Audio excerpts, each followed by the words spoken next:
You're listening to Through the Square Window with me, Samira Ahmed. And me, Graham Kibble-White.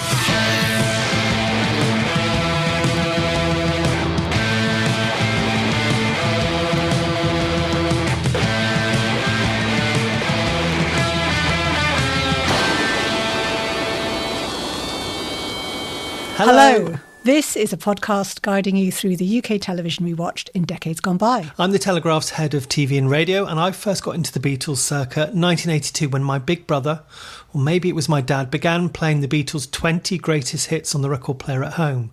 Now, I've never met any of the Fab Four, let alone had dinner with one of them, but I do know someone who has. Well, I discovered the Beatles through the family VCR. You see, I knew it would be important. When BBC Two ran a Fab Four film season over Christmas 1979, and my brothers taped all of those films onto our Betamax video. And then I came to interview Sir Paul for the launch of his book, The Lyrics, in 2021. Can you say anything about the dinner, or have you signed loads of NDAs?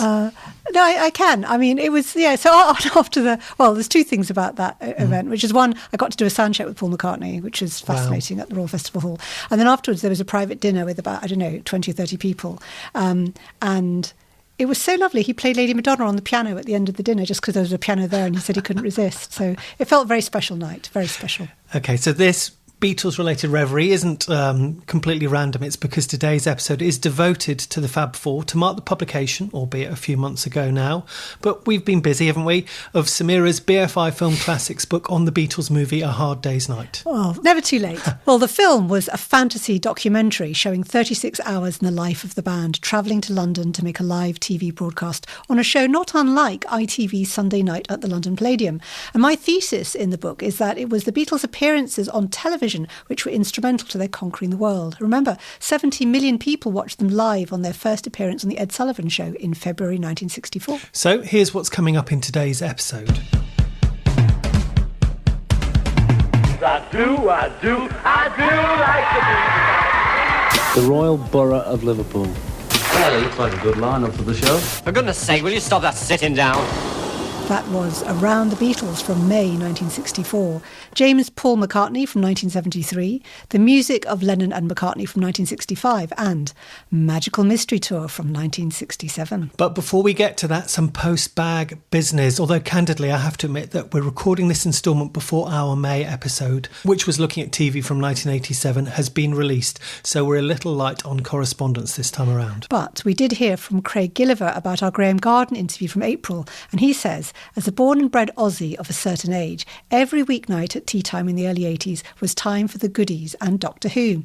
Many people my age will know the Goodies are inexorably linked to the warmth and safety of our childhood and teenage years, and there would be very few people in Oz in Gen X who would not be able to sing along to the Goodies theme. I'm often surprised when I talk to British friends my age who only have a sketchy memory of the show, as it was not constantly repeated in the UK as it was here. He goes on to say during the 70s and 80s, our terrestrial television still carried a lot of content from the UK. Talent like Eric and Ernie, the Two Ronnies, as well as the Goodies and their ilk, were well loved and on an equal footing in our minds the American glitz of game shows and sitcoms that took up a lot of our airtime. While some people here think that our public broadcaster, the ABC, acted as BBC Light and showed too many UK shows at the expense of locally produced content, I was more than happy to watch Dave Allen and On the Buses with my mum and dad and have a really great laugh. I'm also proud of the fact that the Black and White Minstrels, however, were never on the watch list at our house. I'm very glad to hear that, and I hope you don't mind me pointing out, Craig, that I forgive you enjoying On the Buses, which is personal loathing of mine. I thought you wouldn't be able to let that go by, yeah. I know. It is lovely, though, knowing how TV has bonded us around the world, particularly, I think, in the Commonwealth nations, from the UK to Australia, New Zealand and Canada. And I am going to mention here that Keanu Reeves told me similar stuff about watching a lot of British shows, a lot of comedy like Monty Python, and also watching the John Pertwee and Tom Baker era Doctor Who when I interviewed him in 2024. Now, I've got to say also, social history is a big part of Through the Square Window, but listener Colin Duffan wrote in with an observation about social hairstory. Oh, nicely done there. He says, firstly, congratulations on such a great podcast. Every episode thus far has been a gem. That's kind of him. And then he says, jumping back to the 1979 edition, talk of Peter Cook's wet look perm on star signs reminded me that the late 1970s was very much the heyday of male celebrities sporting ill-advised perms, with two of the best, or perhaps worst, examples being Pete Budd, lead singer of the Wurzels, and that behemoth of British wrestling giant haystacks. To which I might add, appropriately enough for the upcoming episode, memories of George Harrison's wet perm on the cover of his eponymous album that very same year, 1979. OK, so if you'd like to get in touch with us, please drop us a line on email at squarewindow.co.uk or find us on social media at squarewindowpod. Right, cue the fanfare.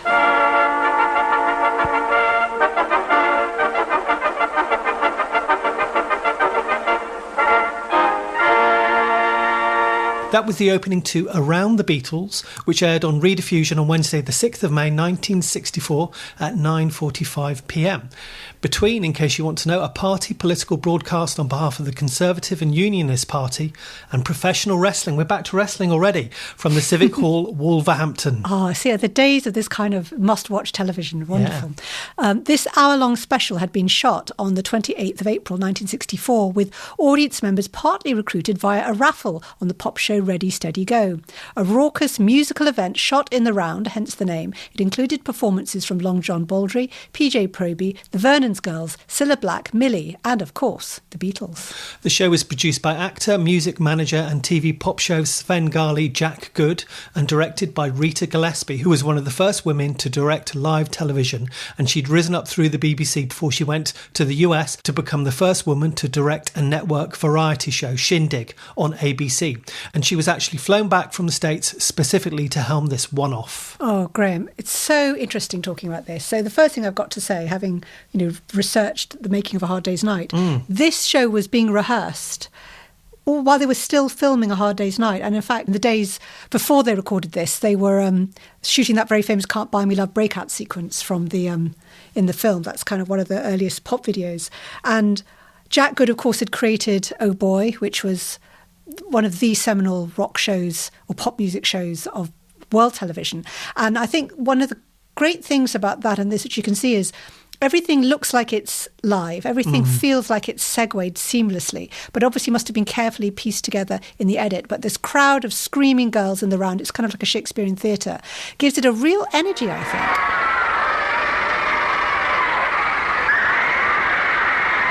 There's something authentic about the buzz around the Beatles in this. What did you think? Oh, yeah. I mean, this is energy, I think, is the word for this. I thought this was... I didn't like the opening, but we'll talk about that, I would guess, in a moment. But otherwise, it's so kinetic and so loud and so exciting. And there are many things and people that claim to be the fifth Beatle. I think at this stage in their careers, the fifth Beatle was the screaming fans, wasn't it? It seemed to be that you would have to have the fans as sort of part, because as in A Hard Day's Night, they're integral to what happens in that film. Seeing the fans, they kind of march in, don't they?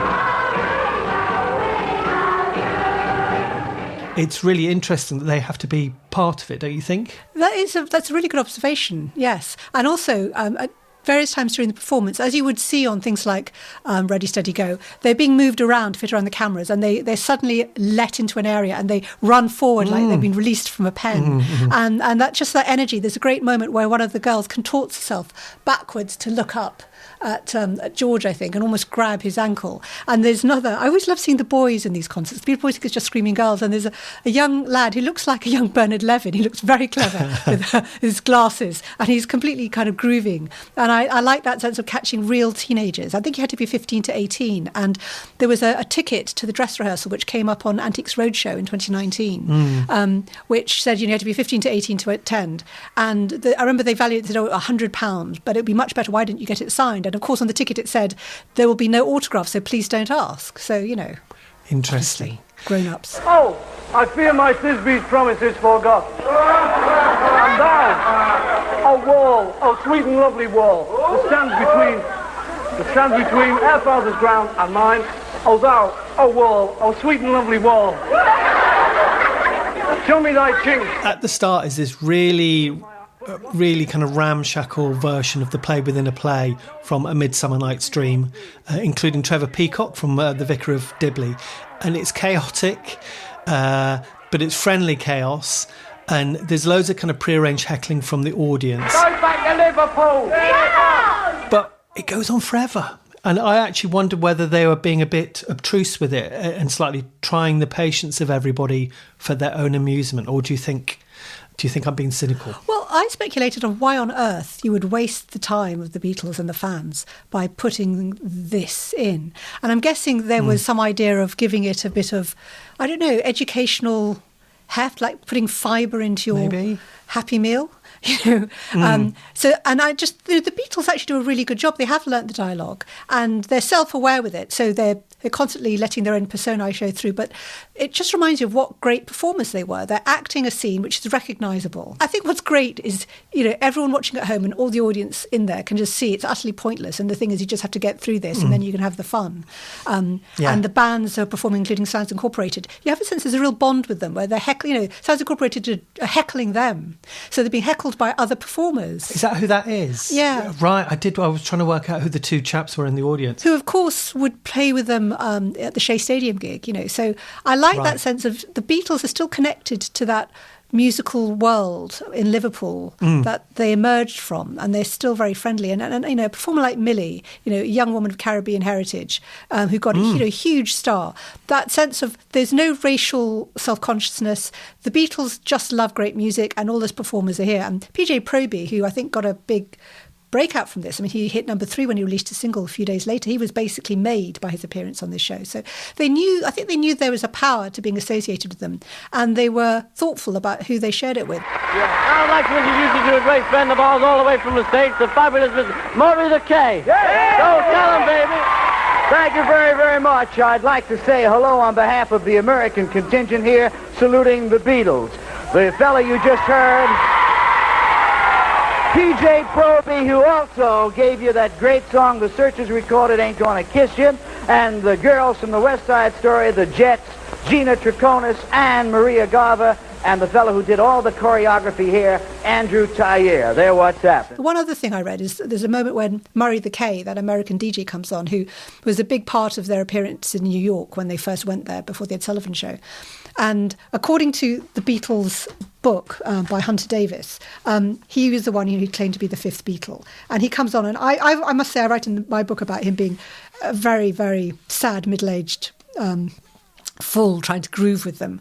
But apparently in this, or as partly as a result of the way that he claimed to be sort of, the fifth Beatle, they sort of fell out with him a bit. And I'm just going to read you what it said, because I'm not claiming this is fact. This is Hunter Davis's opinion. The visiting American DJ, Murray the K, was also on the programme, but due to his misguided claim of being the fifth Beatle, the Beatles would end up despising him.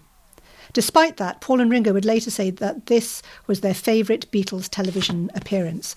And I think it's true. I think there's something about this moment in time. It's a bit like the energy captured in the film A Hard Day's Night. They're still enjoying it. And there's great footage of them applauding from the kind of balcony around. And the sort of template of a lot of pop music shows is set or sort of crystallised in around the Beatles, I think. You've got this kind of great gantries, you've got these different levels where fans and musicians are standing and performing. You get great lighting and silhouettes. And of course, it's a multi-camera shoot, which is how Richard Lester shot the concert scenes in A Hard Day's Night. And that's how you capture the energy, because you can compose it all in the edit, and music segues beautifully from track to track. They do a medley, don't they, of some of their songs at one point? There's loads of medleys. Everyone's doing medleys. I really like the value for money element of this. They're just packing them all in. And after this kind of Shakespeare opening, you then get the Vernon's Girls, who I was thrilled to discover were formed by the Vernon Football Pools Company, hence their name. They really tear the roof off the place.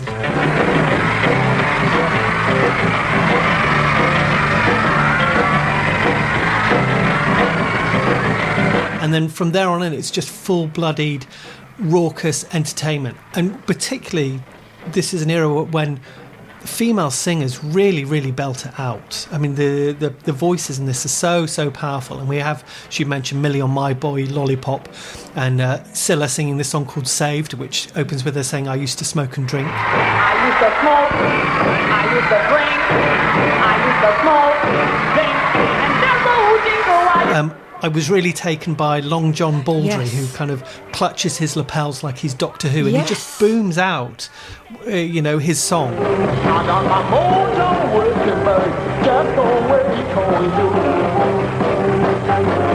Oh, well, I love you so well, don't know what to do. And as I said, everything is a medley. They're kind of mushing two songs into one all the time. All the acts are. And it's a stomp. And as you say, sometimes we see the Fabs watching on. And I wonder if the reason the Beatles liked it so much was maybe this was the last time when they truly felt like they were peers with all these people.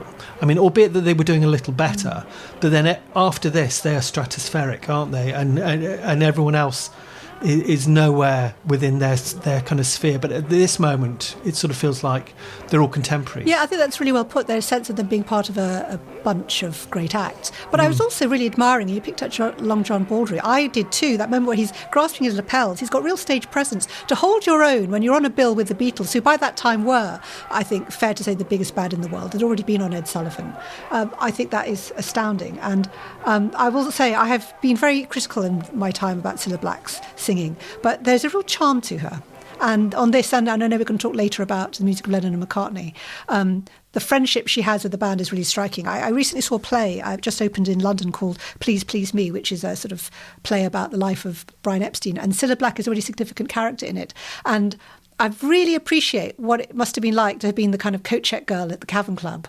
And then you sort of are swept up in the outer edges of this swirling galaxy that is the Beatles. It's an exciting time. And you mentioned the Vernon Girls. I mean, their dancing is great. It's quite wild, isn't it? And it's incredible, yeah. What I found really interesting, and maybe this is just good audience management, but there is never this feeling of, oh, come on, when are the Beatles coming on? Yeah. Everyone is just like, oh, this is everyone's just losing their mind all the way through, aren't they? It's completely concentrated.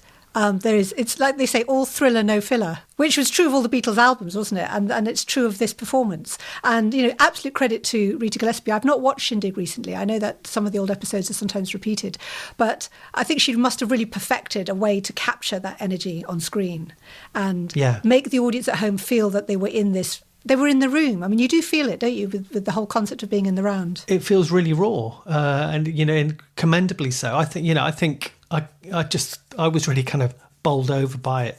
I've been looking at ratings, of course. Oh, yes. And so for that week, and I've got ratings for all the shows that we've looked at, so we're going to go through lots of different ways of gathering ratings. But at this point, it was TAM was the company that was putting ratings together, and we're at that old metric of households, which might be 4 people. Might be 4 people. And so for the week, the Beatles came in at number 6 with 7.6 million homes.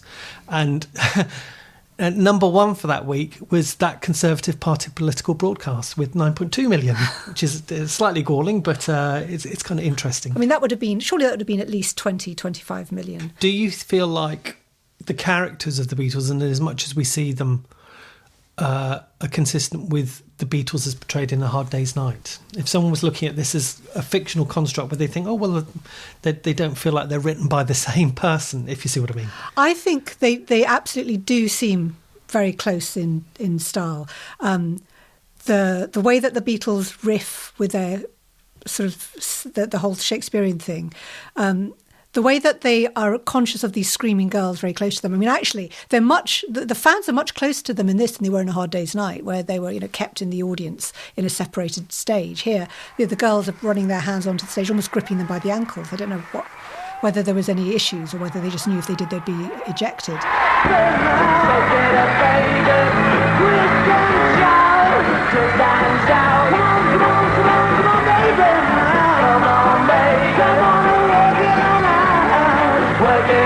I was also struck by they are miming to recorded tracks. So this is a bit like what used to happen on Top of the Pops, where they're not miming to their records. They're miming to a version of the songs that they recorded in the studio especially for this performance. So it sounds a little bit different. Although they've always performed very tightly, you feel like you're hearing something live. And I really noticed how Paul, Long Tall Sally, is his signature number.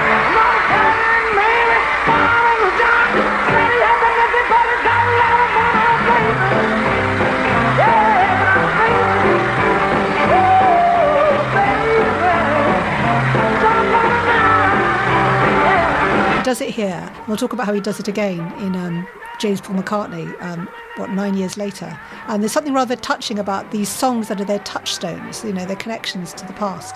I really loved the way the audience, you see them stepped on the gantry. The audience, as you say, they are the fifth Beatle in this. I love that analogy. And the views of them in silhouette, because you think so much of the Beatles are black and white. This show was shot in black and white. So it's absolutely capturing them in their black and white best, isn't it?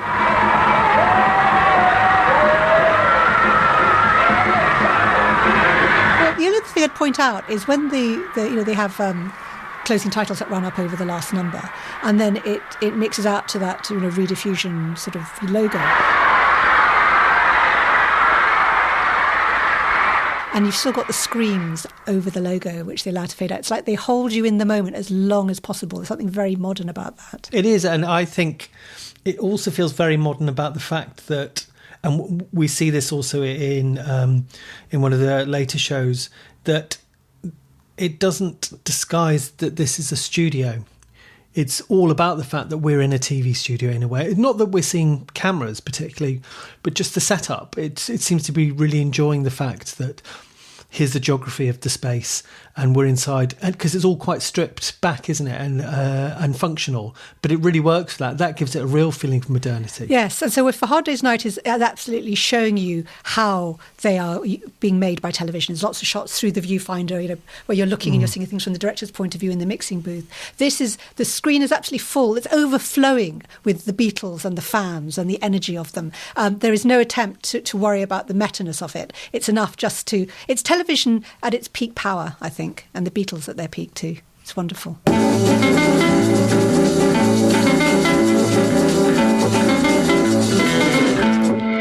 On to our next show, and cue Paul. 1, 2, 3.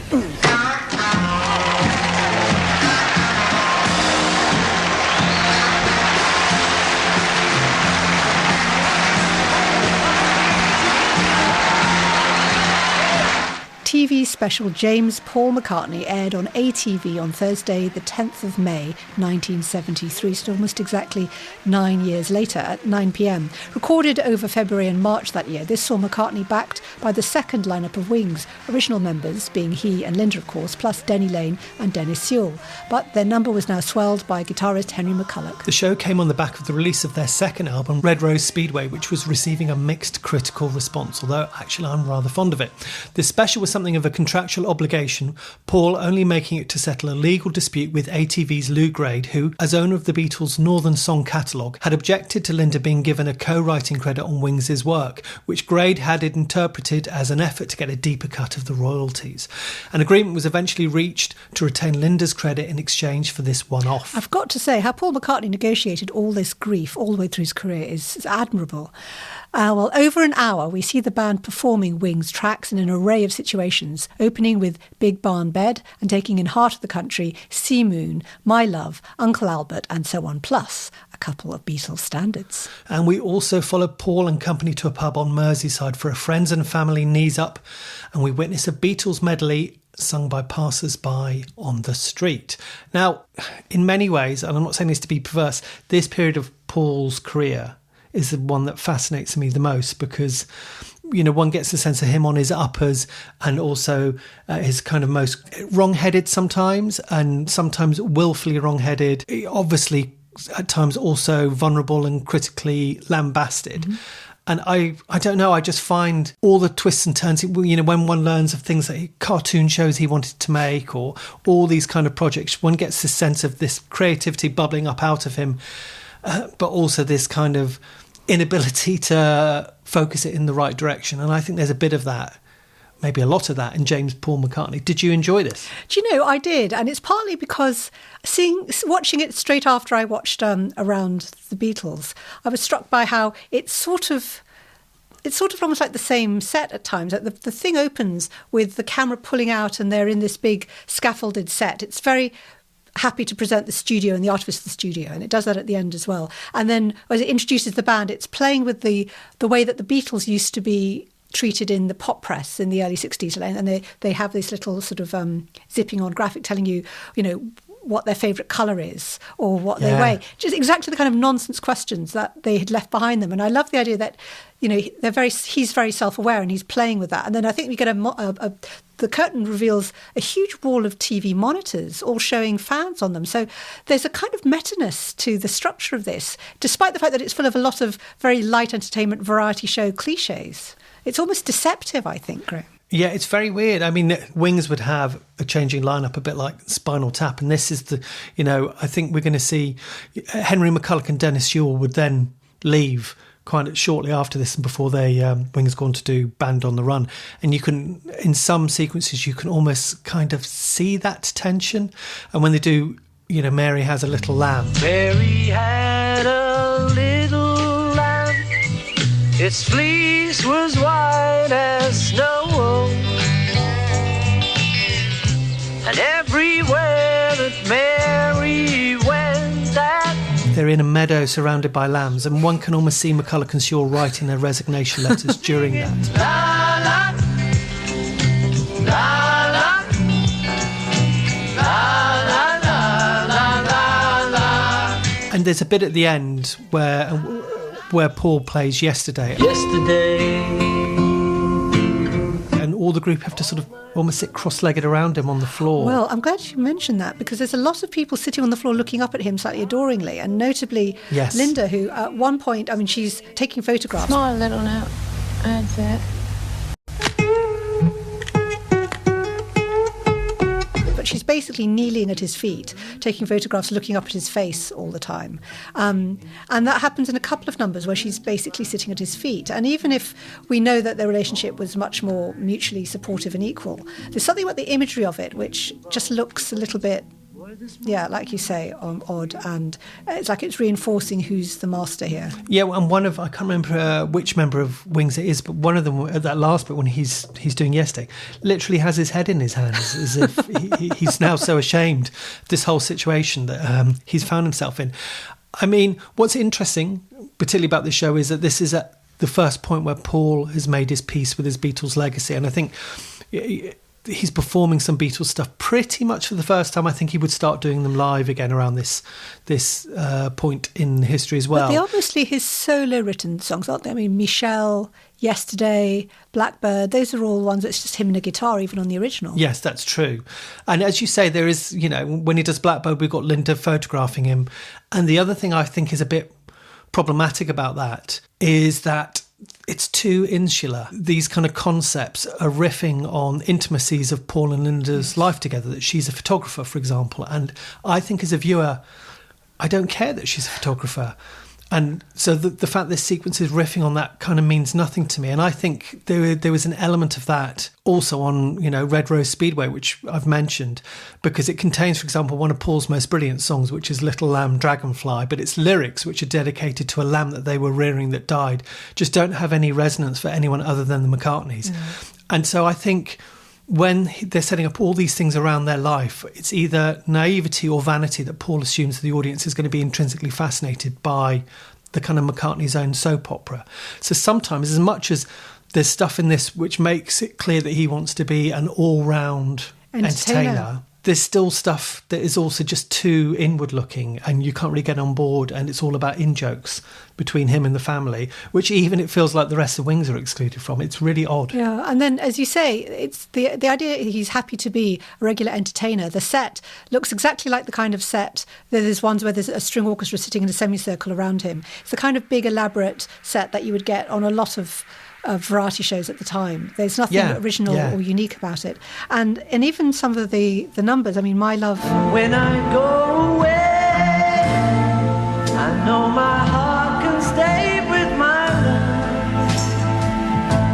It's understood. It's very Gilbert O'Sullivan, and I don't mean that as an insult totally. to Gilbert O'Sullivan or to Paul McCartney, but it's interesting how it's actually fading into the mainstream rather than striking out. Whereas I thought the treatment of Uncle Albert, where it starts, the treatment is they're sitting in a living room and Linda's pouring tea and the camera's angled on the tea set. It's quite a great exaggerated angle. There are moments like that visually which I found quite intriguing. So as a watch, and particularly as a period piece now, watching it with the benefit of 50 years having gone by, it's very intriguing. But at the time, I think I'd have switched on and thought this just looks like some of the other rubbish that's on a Saturday night that I'm not so interested in. Well, that is weird, and those two are really contrasting sequences. I mean, just because Uncle Albert, which is another terrific song, but it looks new wave the way they filmed it. Yes, it looks like a new wave video. Well said, yes. It does. And there's a lot in this actually reminding me of, I hate to be inevitable, but Kenny Everett video show. So yes. we mentioned, the screens at the start, yes. And then a lot of this stuff on kind of white studio background. But I do love the fact that Paul is happy to be doing things that feel like they could be on Junior Choice, yes, as much as things that could be on Top of the Pops. I think that's really interesting. It's kind of all kinds of everything, to quote Dana. I really picked up on what you said about the Kenny Everett show Look to It. And if you think about, there was that director of the early Kenny Everett video show who would film all the pop acts who came into the studio and create elaborate sets for them, and with scaffolding and lighting. And some of the numbers in this are staged with that energy. I mean, it comes on a bit later. There's a weird number, which is the big 1930s style number. When I polish my tonsils and put on my dancing shoes. He's tap dancing, he's in a pink tuxedo.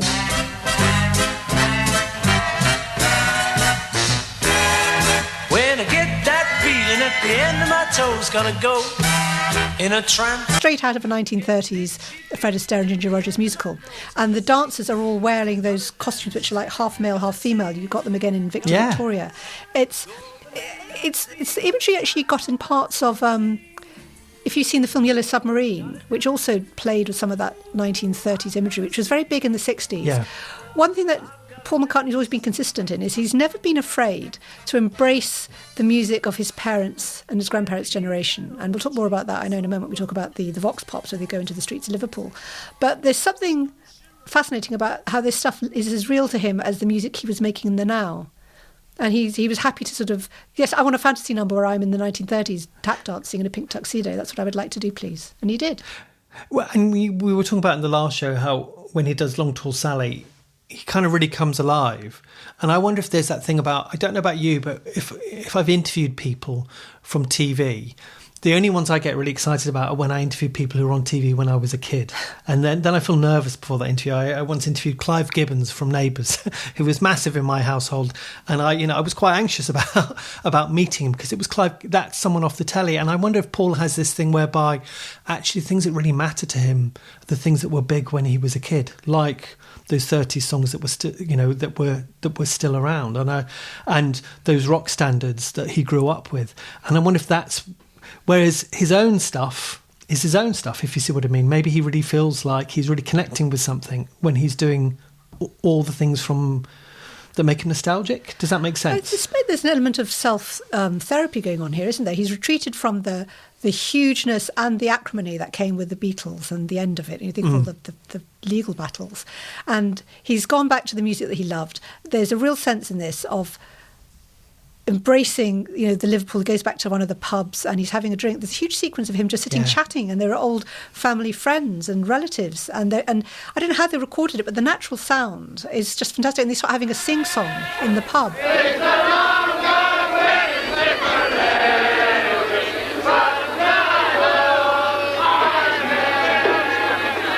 He's genuinely happy and he's relaxed there, and that sense of him being genuinely at ease with the real him pre-fame is you can't fake that stuff. That's marvellous. And similarly, they did a whole thing where they just got people to ask members of the public to sing along to Beatles songs, and nearly all of them are very, very old.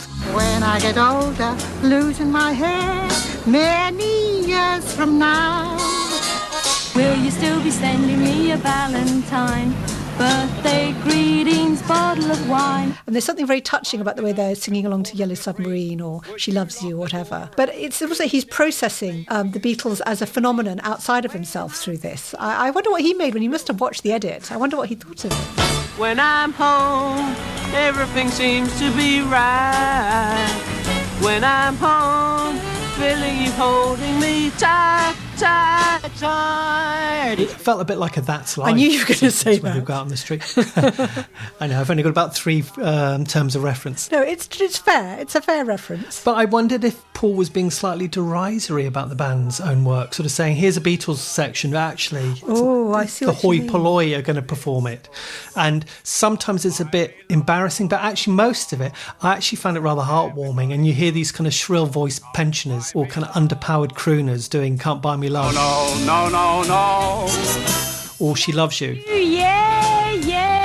And they sort of turn it into Roll Out the Barrel. And Yes. actually I found that all of it, quite pleasing. Well, it's sort of where they were. I mean, I don't think I quite knew who the Beatles were in 1973. I was 5, and I think it was before I'd quite pieced together. So I suspect if I had had this on and the telly had been on in the background and this had come on, I wouldn't have known what this show was and I wouldn't have known who he was. And I'd have thought, like I said earlier, I would have thought, this is just another one of those boring light entertainment shows. But now, with the benefit of knowing who he is, I think there's something of, it captures how the Beatles at this point in time, they had sort of entered the folklore, hadn't they? And the songs like Yellow Submarine and Octopus's Garden, they were children's sing-along songs. They were performed on things like Play Away. That's where I first encountered Octopus's Garden. So he's sort of reflecting on the fact that the Beatles have entered the culture in a way that is separate to him. And yes, you're right, it could be partly laughing at it, but it's also partly embracing the fact that the people own these songs now. So the musical director for this was Jack Parnell, who was ATV's in-house musical director and actually the real conductor of the Muppet Show Orchestra. But what really interested me was the director was Dwight Hemian, who was an American, and he would later go on to co-produce the Star Wars Holiday Special. Oh my God. Yeah. Graham, I feel in shock now. Right, I'm going to move us speedily on because I want to talk about the fact that one of the reasons we're talking so much about this and it's so intriguing is it takes a complete turn. And it becomes what Paul McCartney clearly loves most, which is a live performance in front of a young audience. Yeah. And the audience are all seated on the floor, cross-legged, like a kind of hippie happening. And some of them get up and start grooving as he starts, depending on the numbers being played. I thought that was...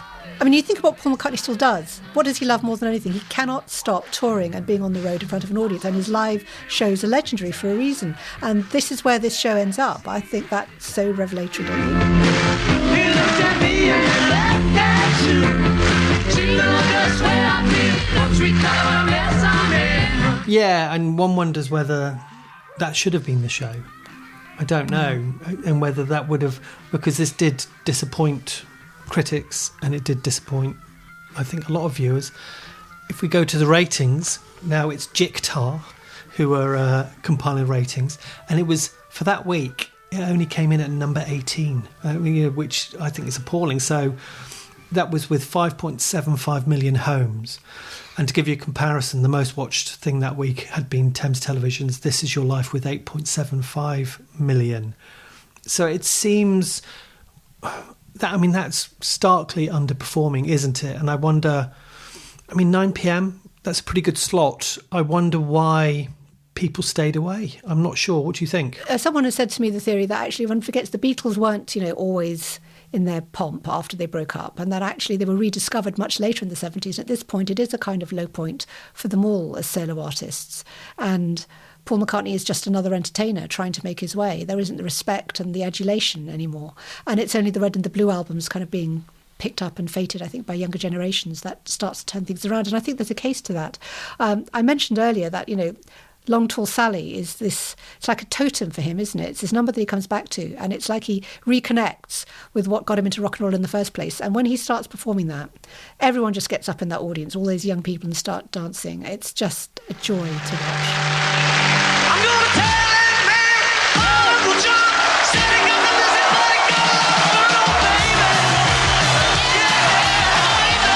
baby. I'm really glad this thing exists. And I think it really does capture the struggles and the contradictions and, the good and the bad of Wings, weirdly, in a way. And I think it sort of does that in its trying to be all things to all viewers, which I think Wings and Paul were trying to do as well, this sort of reactive way that they were releasing records in terms of what the last one had done and what was going on in the charts, and this will silence the critics. And there's a bit of that in this show as well. I think there's too much in it, but I like too much being in it as well, I think.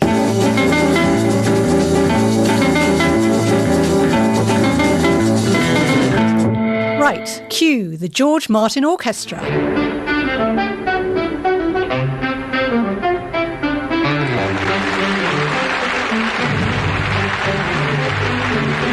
Those soothing sounds raise the curtain on the music of Lennon and McCartney, which aired on Granada at 9:40pm on Thursday 16th of December and had been recorded over the 1st and 2nd of November that year.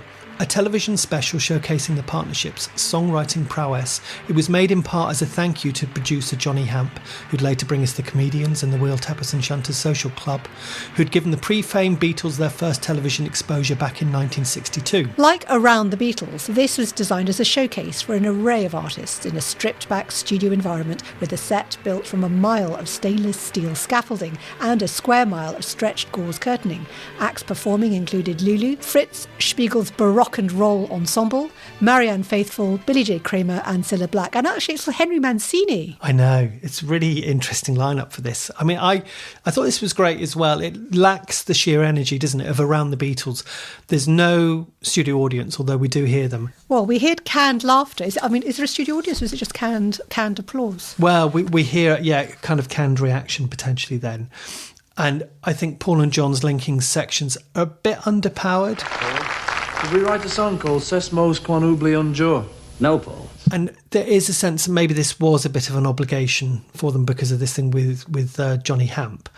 But it's still really effective. Again, I want to talk about the studio. The studio looks amazing. It's all just kind of scaffolding, isn't it? People going upstairs and downstairs and, someone starting a song in one area and then finishing it and the camera's kind of roving around to the next artist. It's really beautifully put together, I thought. What did you think of it? Well, there was a great sequence where there's a lot of are they string players up on a balcony or on a sort of upper level, and they're all in single file, and it reminded me of that Jacques Tati film, Playtime, where you're walking into a modern office and it's just rows and rows of identical desks. It seemed to be playing on ideas of modern industrialisation. Sorry, that sounds very highfalutin, but it felt very now. And the 60s dances, I mean, considering it's just a year on from Around the Beatles, we're in another world. The Beatles look older, they look more sophisticated, their hair's that bit thicker and shaggier. This is very much their Rubber Soul era. Yes, I wanted you to talk about the hair, so I'm glad you went there, because this is, isn't it? It's midpoint now between Mop Top and Beatnik, I think, maybe. Yes, or Mop Top, and someone said to me, hairy and scary. So they're heading into their scary sort of period in a way. But yet this is still very mainstream, I think. Yes, it's as if, why would you need to feel that the Beatles need to be put through a filter of mainstream taste? So there's a sense of, you've got these classical music versions of their songs. You've got Henry Mancini doing actually a really great version of one of their tracks. I'm very happy that the boys asked me to come by to be on the show. And from their vast catalog, I've picked one that I think is especially beautiful. It's called If I Fell.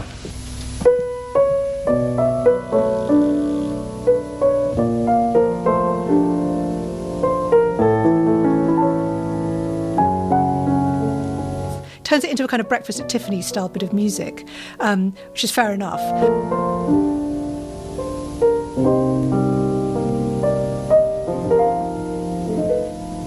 But there is nothing like the power of when they do perform, and you just think, why would you want to hear other people perform it? Even yesterday,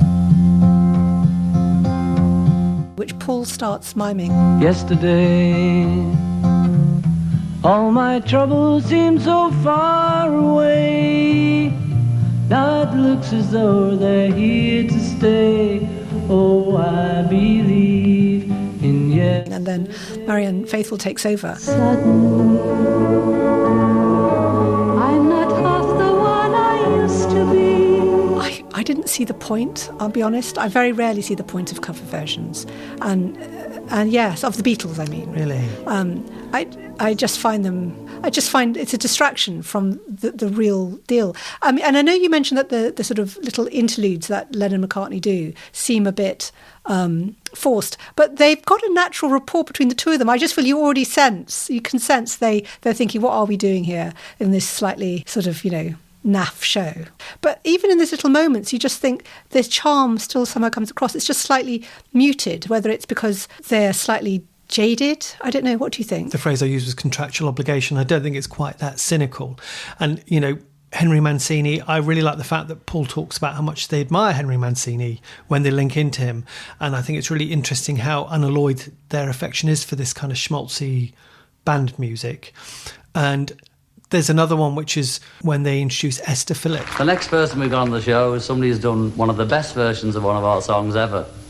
Well, that's what me and Paul think, and George and Ringo. And here she is, Miss Esther Phillips.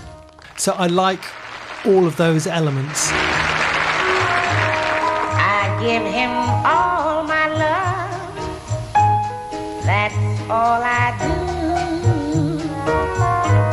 And if you saw my love, you'd love him too. I love him. There's that kind of Peter and Gordon version of A World Without Love. Please lock me away and don't allow the day here inside where I hide with my loneliness. That's really weird because it's sort of got all these frozen women stood around them, and it's kind of quite sinister the way they shoot that. So, yeah, I've got to mention that. So, Peter and Gordon have these wonderful songs. I love Peter and Gordon, and these are songs that were written for them that only they really performed, so they're not known through the Beatles.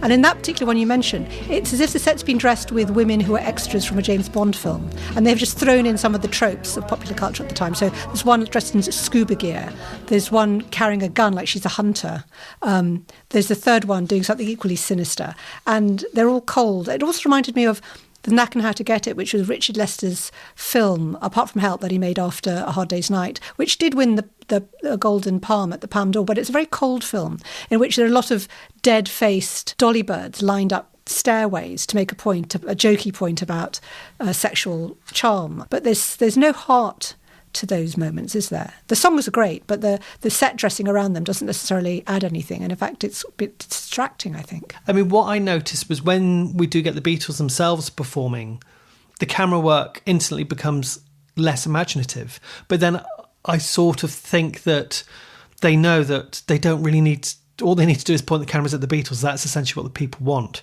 Whereas if you've got Peter and Gordon doing this cover version, there is a slight anxiety that we've got to dress it up and make it look a bit more interesting as well, to stop the whole kind of the fatigue of the audience saying, well, when are the Beatles coming on? It is a bit perverse, isn't it, to have, as you say, these cover versions and John and Paul there, and you sort of almost want to say, they're literally there, they could just sing this and it would be better. Yeah, there's also the strangeness of, the Peter Sellers doing his I don't like A Hard Day's Night cover. It goes on and on, yeah. It has been a hard day's night. And I have been working like a dog. In the style of Laurence Olivier, and apparently he was stoned at the time, according to the Hunter Davis Beatles book. Peter Sellers was stoned. But, that's what makes it feel like they could have kept it sort of slightly jazz classy, couldn't they? But by sticking him in, it just becomes a sort of comedy novelty element to it. And I think that's a real shame. I wanted to just mention something else. You mentioned how the whole show was a favour to Johnny Howe, who's... it's a really important favour. Granada's head of light entertainment by this point. He was the one who'd nearly risked his job by putting them on those early shows when they were really not well known at all. And, he kept putting them on when they were at the Cavern. And I think that's really significant. When this was shown then on ATV, it was the 16th most watched show of the year. Which I think is quite interesting. It got 7.9 million homes, and the most watched thing of the year was the Royal Variety performance with 11 million. So I think this is a pretty solid success for them. Do you remember there was a Times newspaper review which talked about their Aeolian cadences, and it treated them as very serious musicians, and in a weird way this is it's a nod to that recognition, and yet the recognition comes with a slightly easy listening format. It's a bit like they're desperate for the Beatles to become a kind of a fodder for a Hooked on Classics album, even though I'm not sure they were around at that time. But this idea that if the Philharmonic is doing a version of your songs, somehow that is true immortality, and that's what they're kind of lusting for. I mean, the other thing that I think is really powerful is, so this is 65, it's a year on, a year and a bit more from around the Beatles, and the songs they have in their back catalogue now are just incredible. And you think of the short period of time in their age, and I'm not the first person to have said this, but it is kind of mind-blowing. And so you do get the feeling that it is legitimate to sort of say at this point, we are proper, but, they are the real deal, and maybe there's an element of that in this as well. I think you're right. It's like they're into their, absolute... It's like 10 years have happened in the course of a year in terms of the songwriting maturity. And yet television doesn't have a format to deal with a band who are that young and yet that mature at the same time, other than to shoehorn them into a slightly, older entertainers format, I think. Yes. I feel that this striving to make them legitimate makes them normal, doesn't it? You lose the jangly and the angularness of it, and instead you have the lush strings, and it turns it into something more music-y. Yeah, and it's interesting. No one seeks out, oh gosh, I need to watch this because I'm missing out on a big part of the Beatles' musical performance if I haven't seen it. I think it's interesting that if you see around the Beatles, you have a sense of filling in a missing picture of what it felt like to be in the buzz of a studio performance with them in their television peak. I don't think watching the music of Lennon and McCartney really adds anything to your appreciation of the Beatles. Do you? No, I think you're right. There is this weird thing that, does this even make sense as an analogy? But it almost feels, around the Beatles, we're there with them. And here, the Beatles are almost absent in a way. They're almost leaving the scene in a way. And we're looking at their slipstream, aren't they, as they go. And it's almost the absence of the Beatles. Does that make sense? Yes, that's a fantastic analogy, Graham. I like it.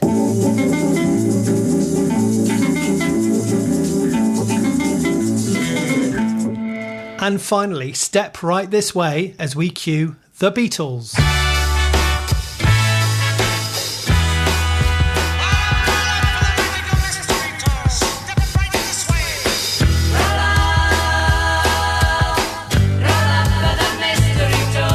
Magical Mystery Tour was part of BBC One's Christmas lineup in 1967, at a point when the corporation and commercial television were locked in a serious battle for viewers over the holiday season.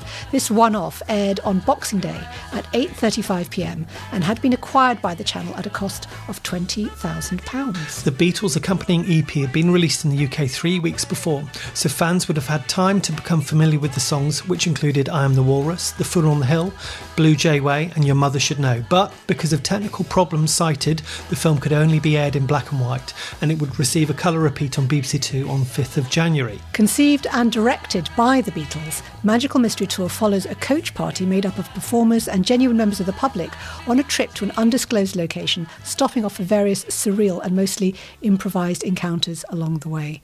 I think it'd be fair to say, critically at the time, it baffled audiences. Oh, totally. I think got a critical slamming, which was probably a bit of a first for them. Can I also mention, I was at the Beatles Story Museum in Liverpool, Albert Dock, recently, and there's a whole section on this film, and these are some of the stats that they have on the wall.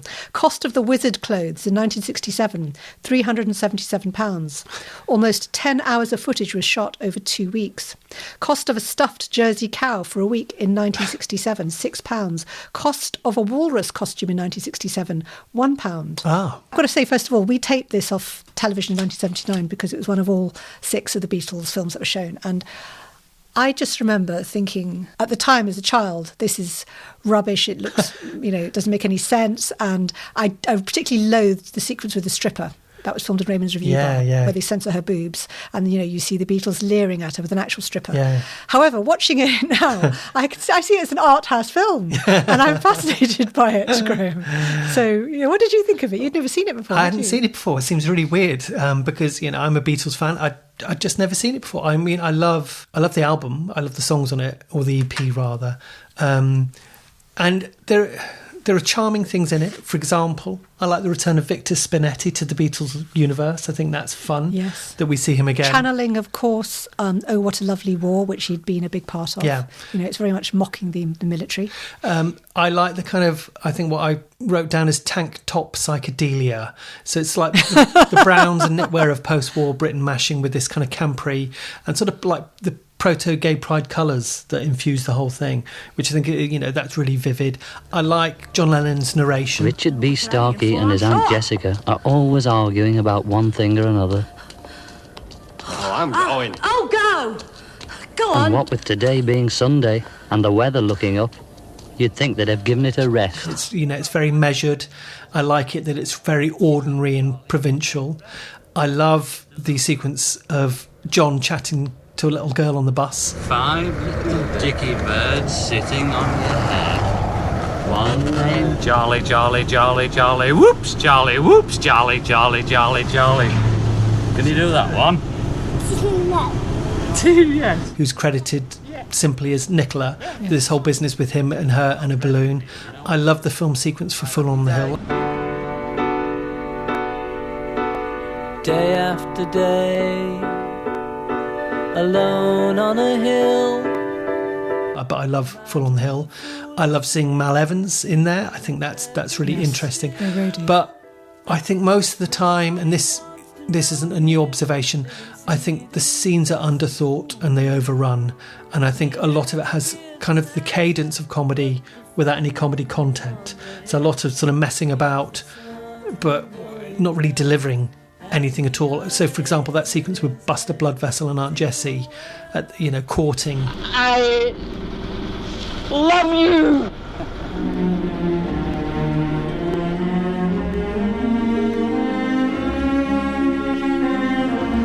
It just goes on forever, even to the point that Aunt Jessie kind of momentarily looks into the camera uncertainly, as if sort of saying, have we got it now? Can we wrap? Well, I realised so many things rewatching it again now. One is, if you watch the Running, Jumping, Standing Still film, which is Richard Lester's Oscar-nominated short that he made in 2 weekends with Spike Milligan and Peter Sellers, this has some of the vibes of that. And we know the Beatles loved it. They used to see it repeatedly. Right. But, the running into the tent, which can accommodate them all, just the running around in fields and the stop frame element of jumps. That's very Goonish comedy, I think. So I think you see their roots, which they go right back to that period, and that's why it works so well in a film like A Hard Day's Night. I mean, I'd make the thesis that when they haven't got an experienced director to help guide what they're doing, it unravels and it becomes too much. But it's only an hour long. In that sense, it's a lot shorter than it could have been when you think of some of the self-indulgent art projects that rock stars have been making a decade since. You mentioned the John Lennon's narration. I loved that. Like if you read his books that he published in the about this time, he's got this lovely ability to do a child story version of it. So there's a whole Alice in Wonderland sense of narration and structuring to this. And once it's almost a sort of Once Upon a Time, Ringo and his aunt are walking along the road, and it's a little Mr. Ben feel and all the rest of it. I loved the way that you can tell Ringo and Aunt Jessie are just ad-libbing. For goodness sake, will you stop that sitting down? All right, what's your hurry? Their banter and their arguments. They're almost turning on an argument for the camera. And I enjoyed watching those moments. I thought there's a dream sequence when Aunt Jessie falls asleep on the couch and she dreams her in a restaurant. And people are walking over the tables out of a lift, and John Lennon is the waiter who's spooning huge amounts of food onto her plate. That was a dream that John Lennon had. And I thought they successfully put that on screen. So in that sense, as I say in my book, I think that's a dream sequence worthy of Buñuel, So it has moments like that. The songwriting, as you already said, the songs on this EP are a fantastic collection of songs. And I think visually, they're playing with some of those early effects that you started to see more being used in pop videos. They sort of put colour filters on things, don't they, on Flying. And on Blue Jay Way, they've got a kind of fisheye, multiple camera thing. So I love the treatments of all the songs. Fool on the Hill is one of the great songs that the Beatles did. And I noticed that Paul McCartney at one point pulls a sort of slightly childlike face at the camera, which I think it's almost a persona that he's been labelled with ever since, that he does these whimsical things. It's like Rupert and the Frog chorus. But if you think to what's that song, Waterfalls, he's actually wearing almost the identical knitted sweater, which is a very schoolboy 1940s kind of look. And I think it's interesting that they're almost dressing like their childhood selves again at points in this film, aren't they?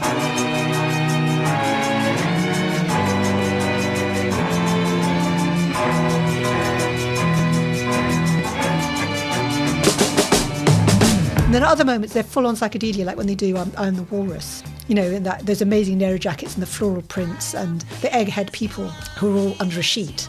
I mean, this must have looked absolutely wild at the time. People must have been... And to think of that going out on BBC television on Boxing Day when people are still feeling quasi-religious. Yeah, I'm not surprised it freaked people out. They must have thought, what are these boys doing? And of course, the implication of drug use and all the rest of it was very much in the air, because I think, hadn't Paul admitted in an interview that he had taken LSD by this point and then been given no end of grief and said, look, I only admitted it because you were going on and on about it. At least I'm not a hypocrite. But that's the background to which I think all the media kerfuffle comes. But I love the idea that they are trying to do proper art house thing. And I watched one of their song treatments. I thought this is very much like, well, I'm the Walrus, it's like a Bonzo Dog Doodah Band song. And then you realise Bonzo Dog Doodah Band are in the film. So you have that sense of this, they're mocking the idea of pop music as much as they are creating great songs. So I'm feeling more and more affectionate towards this film, Graham, is what I'm saying. Let's talk then about the critical reaction. There's a few things I want to cover here. I'll start then with James Thomas in The Express on the 27th of December, because I'm interested in the point he raised and your reaction to it. So he says, well, the bigger they come, the harder they fall. And what a fall it was when the Beatles introduced their first effort at filmmaking on TV last night. I cannot ever remember seeing such blatant rubbish. The whole boring saga confirmed a long-held suspicion of mine that the Beatles are four rather pleasant young men who have made so much money they can apparently afford to be contemptuous of the public. Whoa. Were they contemptuous, Samira? What do you think? Well, I can see why at the time it would have seemed contemptuous. I'm looking at, I remember how I felt when I saw it as a child. This has been shown a couple of years later. I suspect the critical reaction would have been more mixed. There would have been some elements who would have appreciated it as a countercultural thing. This is almost pre-counterculture, isn't it? That's why it's so loathed. So also what I find interesting about the reaction is this is the analogue era, but even the very night that Magical Mystery Tour went out, it seems like there was a consensus in the air that it was a flop, and the addition of Late Night Lineup that aired on BBC Two that same evening contained a line which was, many viewers seemed upset and mystified by the broadcast. I guess probably people ringing to the BBC, maybe into the audience line. And then the next day Paul McCartney went on to the David Frost programme basically to apologise, and then the evening papers on the 27th had more McCartney quotes where he said, for example, I suppose if you look at it from the point of view of good Boxing Day entertainment, we goofed, really. My dad brought the bad news into me this morning like the figure of doom. Perhaps the newspapers are right. Perhaps we're right. We'll have to wait and see. Well, that plays into what you're saying there. But isn't it interesting, this idea that so quickly, without Twitter or anything, a consensus had still been met and reached, that people didn't think it was that great. I find that really fascinating. But also, having just talked about James Paul McCartney, can you not see the shadow of this criticism? Foreshadowing. It foreshadows what he then does with that, which is going to make something which everyone will love. They know what when they know where they are. You've got some song and dance numbers. There's a lamb when I'm singing about a lamb. There's a literalism about it, which he maybe has slightly retreated into. Go on, where are they?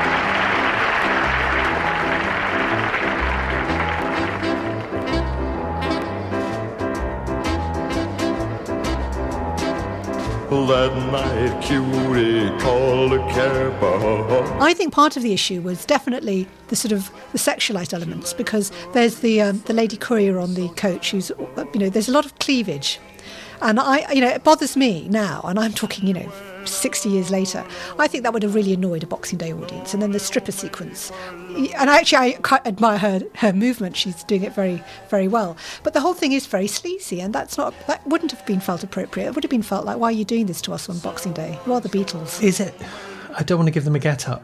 Is it supposed to be a parody of dirty old men? But, I mean, you're right. It's still sexualised content, which people don't really want on Boxing Day night, do they? Yeah, no, as I say, I now see it much more as a satire on it, especially with the Bonzos as the band on stage performing at the time.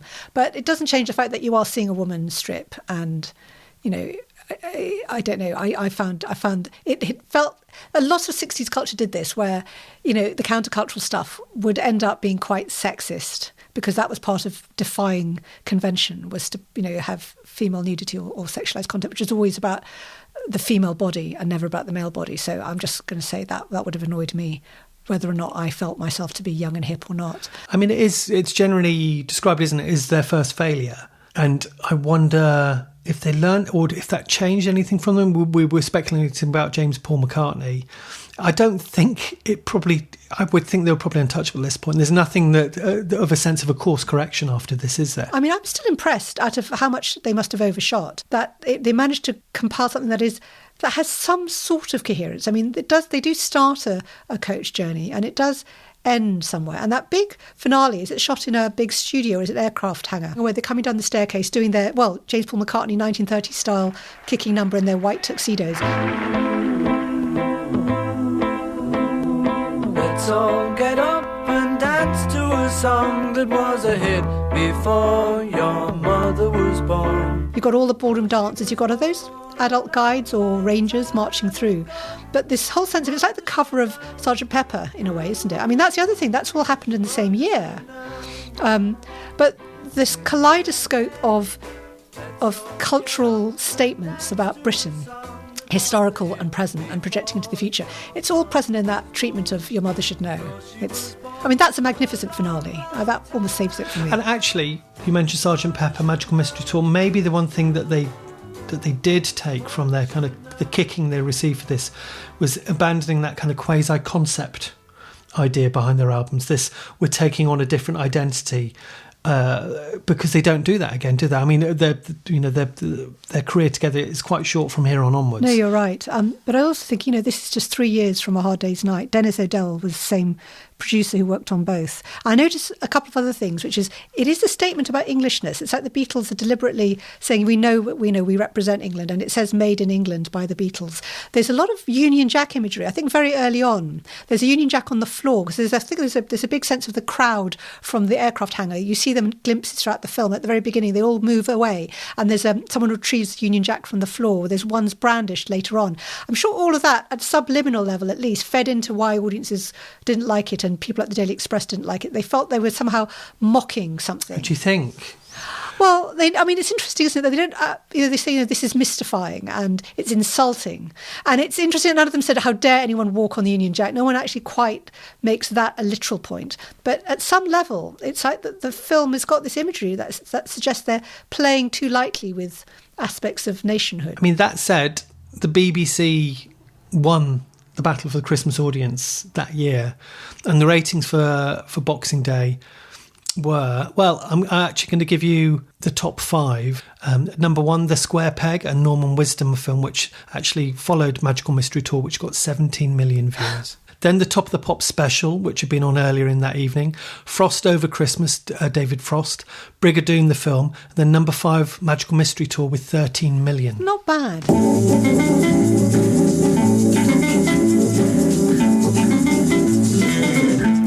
Well, let us now gently remind you to switch off your sets as once again we reach close down for another episode. And this is the bit where we also tell you that we love hearing from you, so please do drop us a line about any of today's topics on email at squarewindow.co.uk or look up Square Window Pod on social media. Next month, we Fools on the Hill return to our regular format, looking at shows from July 1996. Namely, Armando Iannucci's satirical Friday Night Armistice, sitcom Men Behaving Badly, early David Tennant drama Taking Over the Asylum, and Carol Vorderman's delve into the supernatural for Out of This World. Until then, goodbye. 1, 2, 3, 4.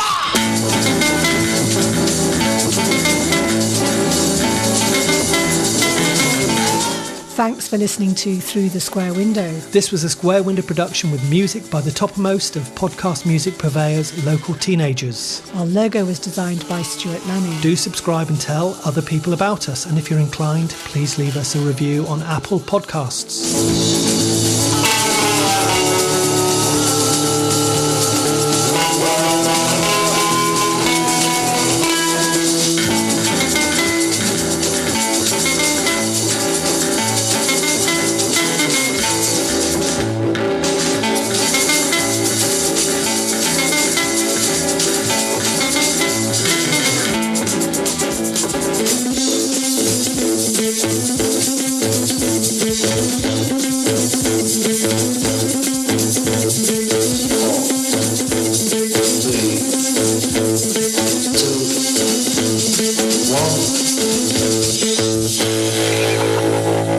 Yeah,